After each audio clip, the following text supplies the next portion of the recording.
আসসালামু আলাইকুম। আজকে আমরা জিওপলিটিক্যাল মাইগ্রেন সম্পর্কে জানবো। তার আগে জানতে হবে যে মাইগ্রেনটা কী?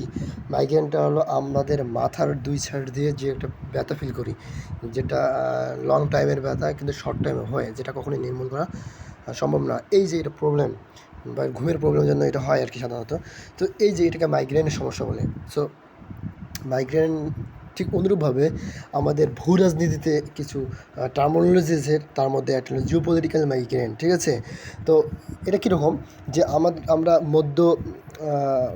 কী বলে মধ্য মানে দূরপ্রাচ্য আর কি, যেটা বলতে পারি যে কী বলে এটাকে, রাশিয়া ও প্যালেস্তিন এবং ইসরায়েলের যে সংঘাতটা, এটা কিন্তু বেশ দীর্ঘ যুগ চলে আসতেছে। আবার এদিকে পূর্ব এশিয়ার মধ্যে আমরা দেখতে পারি যে কী বলে, ইউক্রেন এবং রাশিয়ার মধ্যে যে সংঘাত, এটা কিন্তু অনেক দিন ধরে। তারপরে আমরা বলতে পারি যে পাকিস্তান এবং ভারতের মধ্যে যে কাশ্মীর নিয়ে যে দ্বন্দ্ব, এই যে আমাদের ভূ রাজনীতিগত যে মাইগ্রেন্ট আসছে, অর্থাৎ যে সমস্যাটা যেটা যেটা সমাধান হয় না, মানে পলিটিক্যাল লিডারগুলো বসলেও ওটা ওভাবে সমাধান হয় না, যেটা লং টার্ম ধরে চলে আসতেছে।